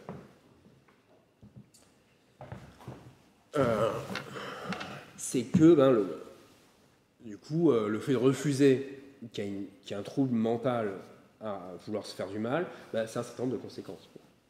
Le deuxième volet de cet enjeu-là, c'est qu'à partir des années 70, on se met à avoir se développer une théorie rationnelle du suicide. D'accord? Et que cette théorie rationnelle du suicide, on va pouvoir l'appliquer par la suite à une théorie rationnelle du masochisme en général. Bon.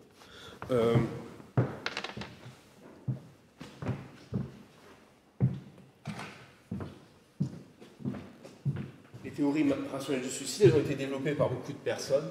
Il n'y a pas qu'un seul. Mais la plus célèbre, c'est celle qui a été développée par Gary Becker.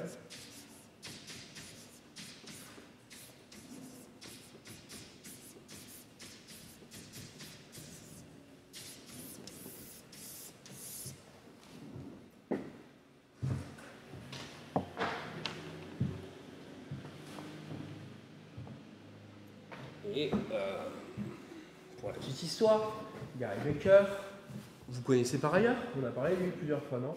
Gary Becker a fait la théorie du criminel rationnel. Vous vous rappelez ce qu'il dit sur comment il a fait la théorie du criminel rationnel? Gary Becker dit qu'un jour, on ne sait pas si c'est vrai, d'accord, mais il dit qu'un jour il était en retard pour une soutenance de thèse, et du coup il doit décider entre payer le parking et se garer n'importe où. Et à ce moment-là, il dit qu'il fait un calcul rationnel en disant voilà, si je me gare n'importe où, l'amende va être de temps et la probabilité que je me fasse attraper, à combien je l'estime? Une chance sur 5, une chance sur 10, je ne sais pas. Et donc il se pose la question comme ça. Et il dit au final, est-ce que c'est pas comme ça que tous les criminels réfléchissent? Est-ce que les criminels se disent pas, ben voilà, je suis entre payer le parking, pas moi, 5 $ de l'heure, ou entre prendre le risque d'avoir une amende de 100 $, et ben, peut-être que je fais le calcul comme ça. Est-ce que c'est pas ça un criminel en fait? Donc Gary Becker se pose la question comme ça. Il dit qu'un criminel, c'est pas quelqu'un qui fait le calcul d'une façon où c'est rationnel pour lui de commettre un crime. Bon. Et donc c'est ça qui va le rendre célèbre. Hein. C'est ça qui va rendre célèbre Gary Becker, c'est cette théorie-là. Ce qui est beaucoup moins connu, c'est que Gary Becker a fait la même théorie sur le suicide. En disant, est-ce que le suicide, c'est pas quelqu'un qui se pose la question et se dit, bah, c'est rationnel pour moi de me suicider en fait, vis-à-vis des calculs que je fais. Et à ce moment-là, une fois qu'on a appliqué ça au suicide, on peut l'appliquer à toute la question de se faire du mal, du coup, puisque le suicide, vous vous rappelez, c'est l'exemple paradigmatique de crime contre soi. Si c'est vrai pour le suicide, ça peut être vrai pour la mutilation, ça peut être vrai pour la prise de drogue, ça peut être vrai pour la prostitution, etc. etc. Ouais. Ok, bon. Alors, la petite histoire, c'est que pareil, c'est aussi la vie personnelle de Gary Becker qui l'a amené à se poser des questions, puisque sa femme s'est suicidée dans les années 70.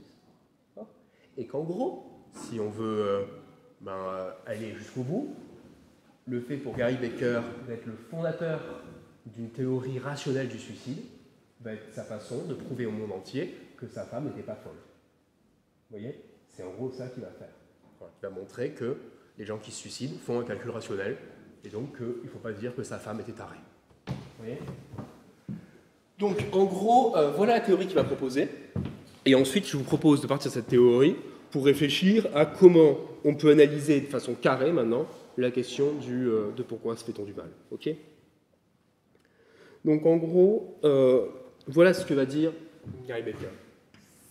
Gary Becker va dire il y a un seuil d'utilité. L'utilité, c'est ce que les économistes appellent le bonheur, en fait. D'accord? Donc il y a un seuil d'utilité qu'on va définir à 0. On va dire ce seuil, c'est 0, d'accord? En dessous duquel la vie ne vaut pas le coup d'être vécue. Et à ce moment-là, se suicider, c'est pas se faire du mal, c'est se faire du bien. D'accord?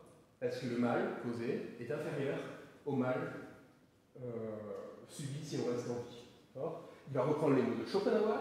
Il y a une grande filiation entre Schopenhauer et Gary Becker, et va dire ce seuil-là, c'est le seuil où la terreur de la vie est supérieure à la terreur de la mort. Voilà. Ça fait plus peur de rester en vie que peur de mourir, au vu de ce qui risque d'arriver dans notre vie. Donc, ça, c'est un seuil qui est ici, d'accord?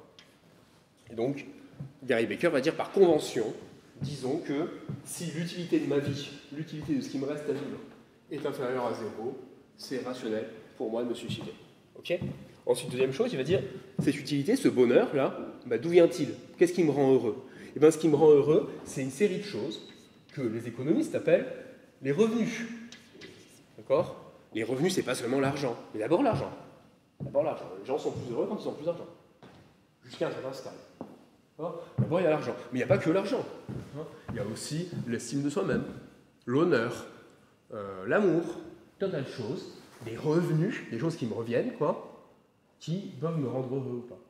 Okay? Et enfin, il y a une dernière chose qu'il faut connaître, c'est qu'il y a une fonction qui transforme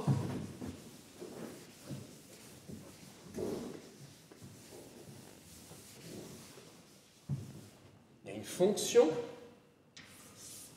qui transforme le revenu en utilité. Vous voyez? Par exemple, plus j'ai revenu, plus je suis heureux. Ça, c'est une fonction. Vous voyez?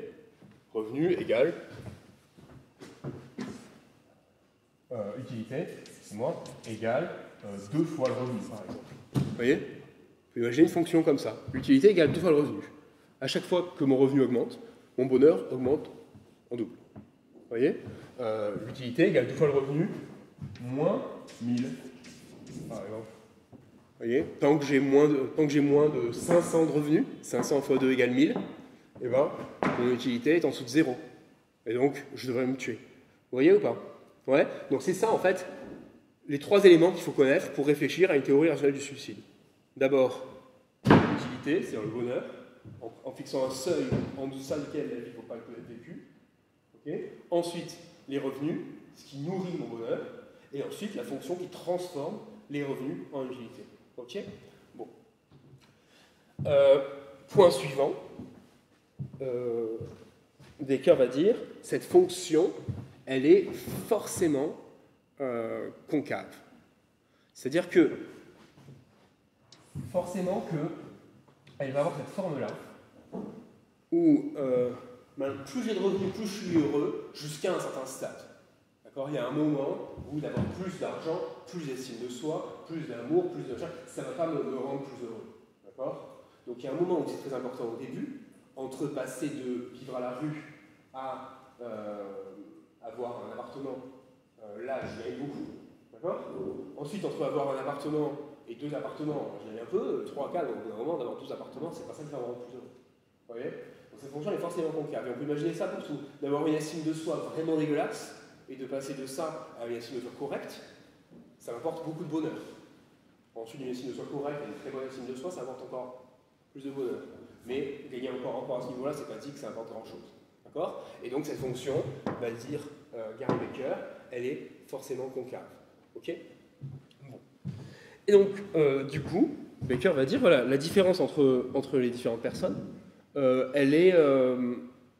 on peut la représenter comme ça. D'abord, on n'a pas tous le même revenu qui est l'étal.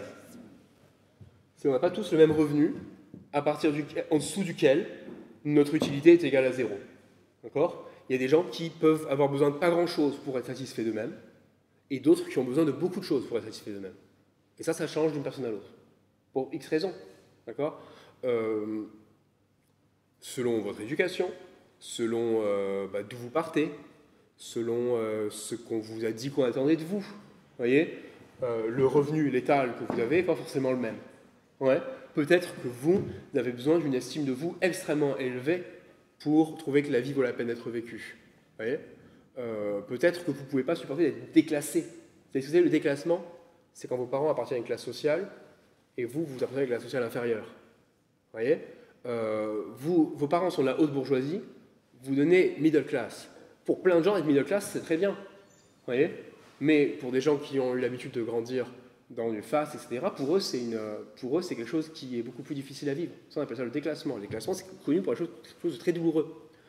C'est un des profils principaux des prostituées, c'est des personnes déclassées. Prostituées, c'est pas le profil principal des prostituées, c'est pas des gens pauvres, c'est des gens déclassés. Vous voyez. Des gens qui cherchent un moyen de réappartenir à la classe à laquelle ils pensaient qu'ils devaient appartenir. Vous voyez. Donc tout le monde n'a pas forcément le même revenu létal. Vous voyez, c'est revenu létal 1 d'une personne, revenu létal 2 d'une autre personne, revenu létal 3, une personne qui est moins difficile.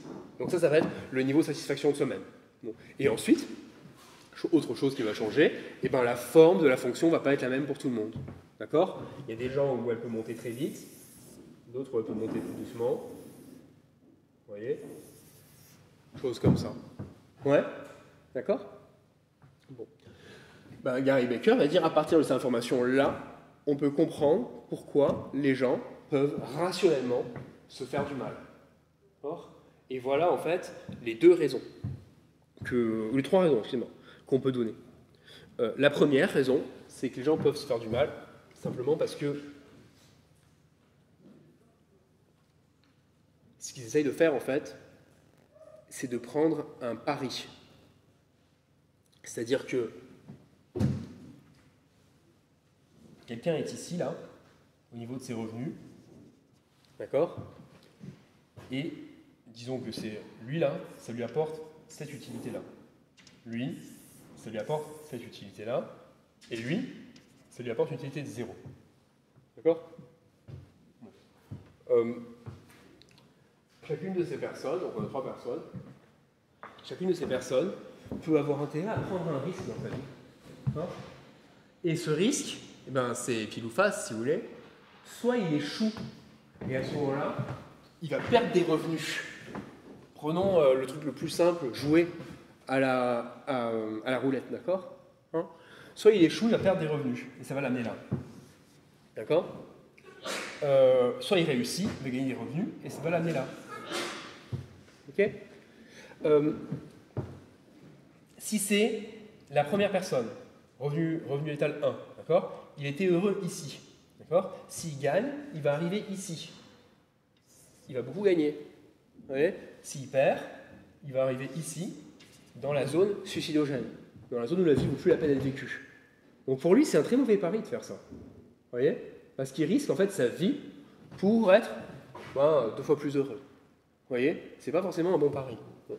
Pour celui-là maintenant, celui qui est ici, le revenu létal 3, or, lui, s'il perd, il va passer de là à là. Il va devenir moins heureux. S'il gagne, il va passer de là à là, il va devenir plus heureux. Pour lui, c'est à peu près les deux, le gain et la perte sont à peu près équivalents. Donc pour lui, c'est un peu comme si je vous ai joué à pile ou face en disant voilà, tu paries 100 €, si tu gagnes, tu doubles ta mise, si tu perds, tu me donnes les 100 €. Donc lui, on peut comprendre cette action comme étant pas une action qui se fait du mal, quelqu'un qui prend un risque. Et on peut comprendre qu'ils prennent ce risque ou qu'ils ne le prennent pas, c'est la même façon que les gens peuvent jouer à un truc comme ça. Ok. Et enfin, prenons lui maintenant. D'accord. Prenons celui-ci, celui dont la courbe de revenu létal commence plus bas. D'accord. Celui-là, en fait, quand il est là, il n'a plus d'intérêt à vivre déjà, en fait. Donc s'il parie, il n'aura toujours aucun intérêt à vivre. S'il gagne, ça va l'amener ici. Et il n'aura toujours aucun intérêt à vivre. Sauf que cette fois, il peut à nouveau prendre un nouveau pari, vous voyez, qui peut le ramener toujours là, ou le faire sortir de la zone suicidogène. Et c'est ça que fait Roméo. Vous voyez.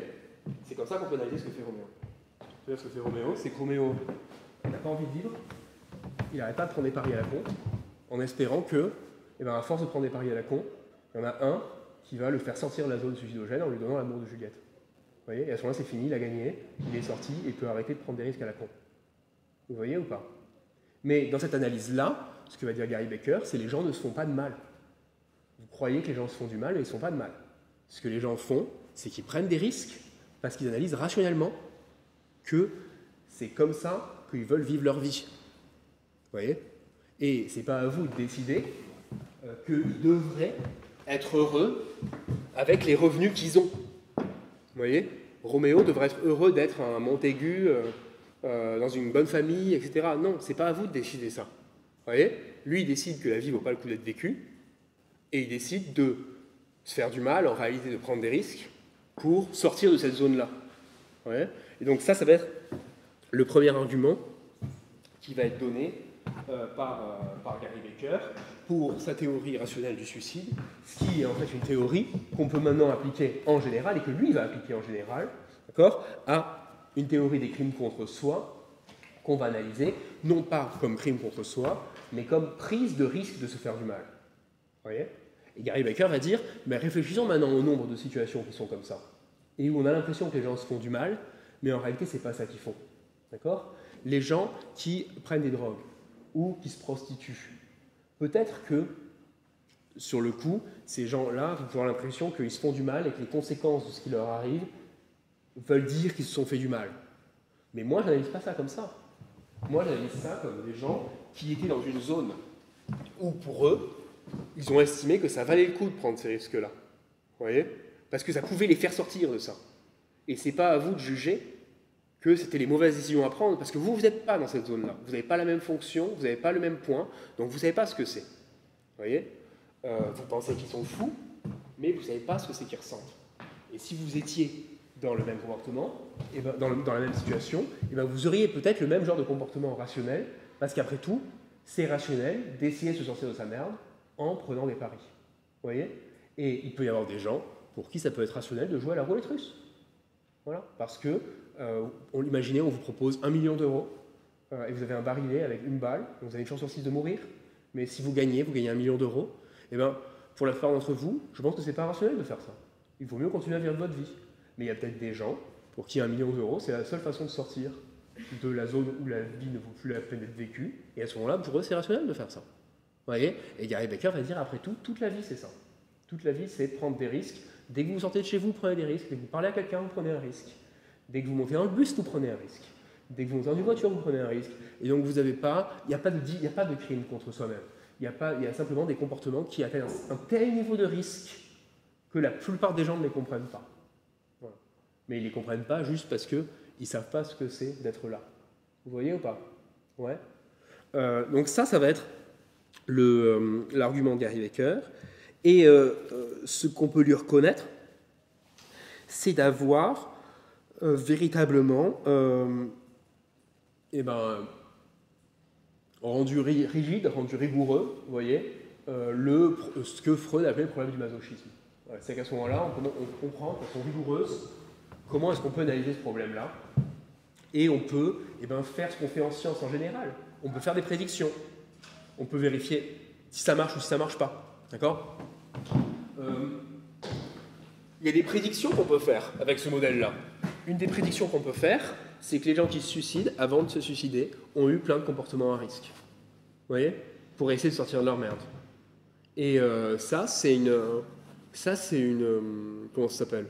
C'est une hypothèse qui est une hypothèse rigoureuse, vous voyez, scientifique rigoureuse. Si c'est vrai, Gary Becker a peut-être raison.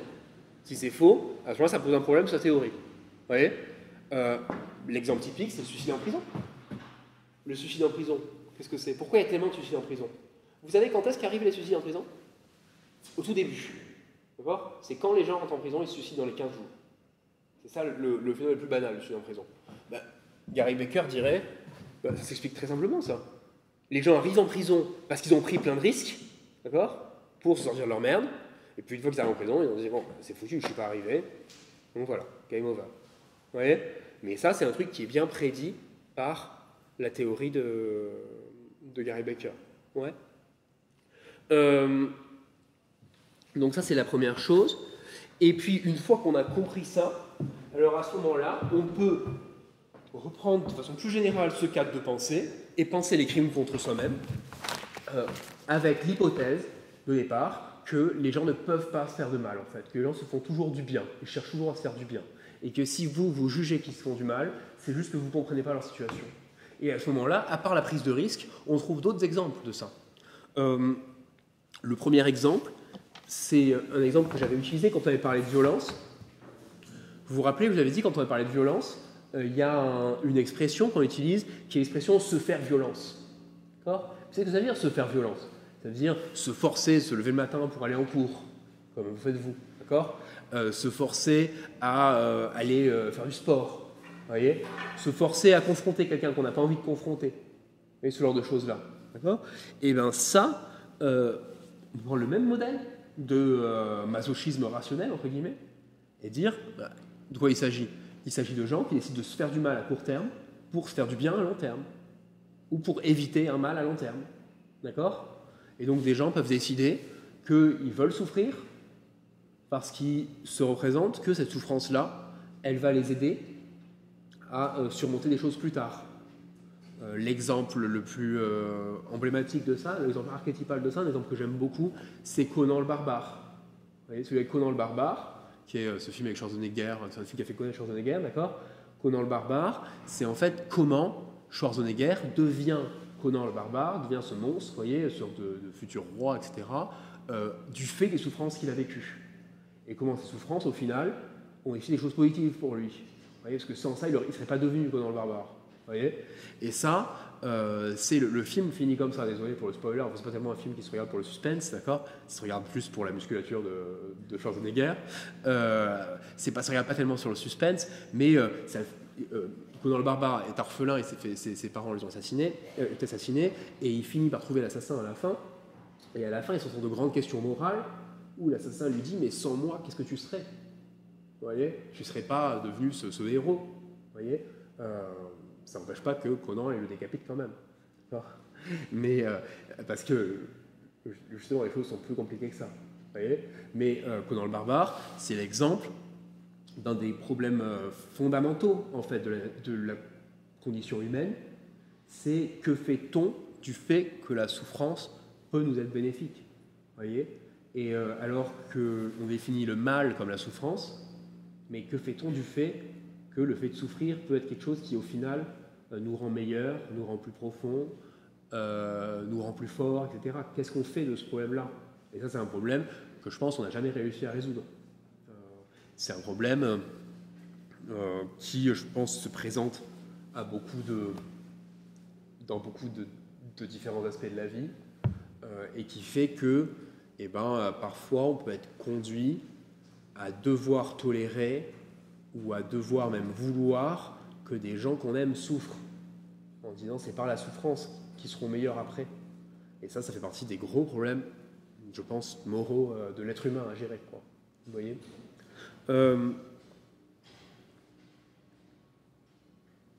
Enfin, on peut au final reprendre la grande théorie freudienne du masochisme moral et la réintégrer dans ces catégories-là, en se disant qu'après tout, Freud, ce qu'il montre, c'est qu'il y a des gens qui éprouvent une souffrance à ne pas souffrir. Vous voyez ? Le fait de vouloir se faire punir, parce qu'on ressent trop de culpabilité pour quelque chose. Le fait de vouloir se faire souffrir parce qu'on a peur d'une confrontation, et ça peut amener à vouloir se faire du mal, mais en réalité, en se faisant du mal, on se fait du bien parce qu'on se soulage d'un mal plus grand. Vous voyez ? Et donc, pareil, on peut recaser, en fait, se réapproprier la théorie de Freud et la recaser dans un modèle de masochisme rationnel en disant,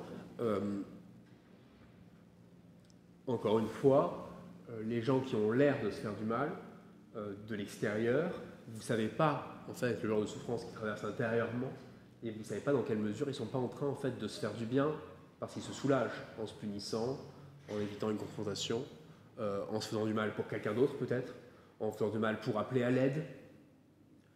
Le fait de se mettre dans une position de victime peut aider les gens à se faire aider quand ils ont besoin de se faire aider, mais qui n'arrivent pas à demander de l'aide. Et au final, tout ça, c'est tout un tas de raisons différentes d'utiliser sa propre souffrance pour son propre bien. Et ça, c'est quelque chose qui fait partie pour moi en fait, des problèmes les plus intéressants de la criminologie, peut-être des problèmes les plus intéressants sur la psyché humaine tout court, parce que tout le reste, à comprendre, c'est pas si compliqué que ça. Vous voyez, c'est pas si compliqué de comprendre que les gens s'intéressent pas toujours aux droits des autres. Vous voyez, mais dans un monde où on a l'impression qu'il est régi par la survie et la reproduction et la conservation, la question de pourquoi se fait-on du mal, ça reste une question qui est compliquée à gérer et qui est particulièrement intéressante. Voilà. Arnaud Ouais, j'ai fini. Ouais. Voilà, ça vous a plu? C'est intéressant? Ok. On peut faire un after si vous voulez, là, mais ça on ne regardera pas sur YouTube. Mais on peut discuter pendant le temps qui reste, là, si vous avez envie. Mais... Qu'est-ce que vous avez pensé de tout ça? C'est bien? C'est intéressant? Ouais, ça fait 6 mois que je réfléchis là. La dernière fois, quand vous avez dit en cours de la premier cours, vous avez dit la question du crime contre les autres n'est pas intéressante. Ouais. Moi, je suis pas très d'accord avec ça parce que c'est vrai que ça m'avait intéressé par rapport à cette question-là. Ouais. Et maintenant, je comprends mieux en fait. Ouais. Moi, je suis d'accord que ça peut paraître intéressant de l'extérieur. Hein. Ouais, quand on connaît pas. Ce que je veux dire, c'est pas intéressant au sens où je pense qu'on arrive à la résoudre assez facilement. Voilà. Tu vois, je pense qu'on arrive. Je ne sais pas, est-ce que vous comprenez ce que je veux dire sur le fait qu'on arrive à résoudre assez facilement pourquoi les gens font du mal aux autres? Moi, ça me paraît pas si compliqué de comprendre ça, à condition d'avoir une approche pessimiste de l'homme, d'accord? Mais enfin, si vous n'avez pas une approche pessimiste de l'homme, c'est juste que vous n'avez pas assez vécu. Hein. Je m'excuse. Ou alors vous avez des sacrés œillères, quoi.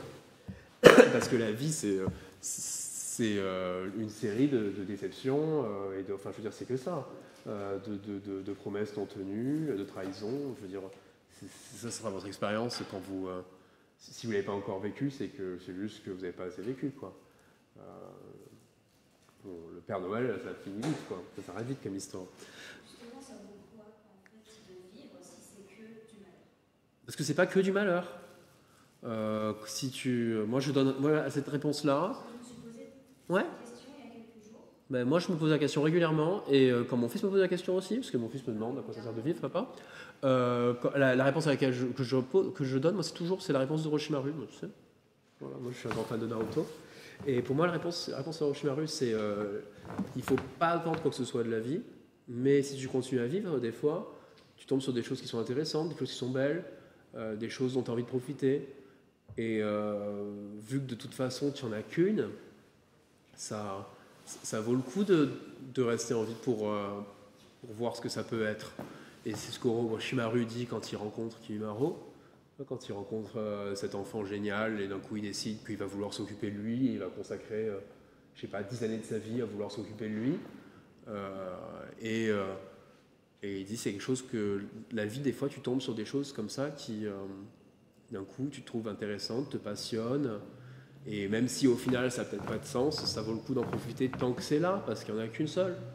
Donc moi c'est la réponse que je donne, mais je suis d'accord que c'est à chacun de juger de la question quand même, hein. Il peut y avoir, c'est pas sûr, c'est un pari. Ouais. C'est un pari. C'est un pari à prendre. Le truc, c'est qu'au final, on n'a pas grand-chose à perdre à le prendre jusqu'au bout. Tu vois, vu qu'il n'y a qu'une seule opportunité. Donc, au final, on n'a pas grand-chose à perdre à le prendre jusqu'au bout. Jusqu'au bout, à voir sur quoi on peut tomber. Tu sais pas sur quoi tu peux tomber demain. Tu vois, sur quel genre de Kimimaro tu peux tomber demain. Tu vois. Et donc, ça vaut le coup de continuer parce qu'on ne sait jamais.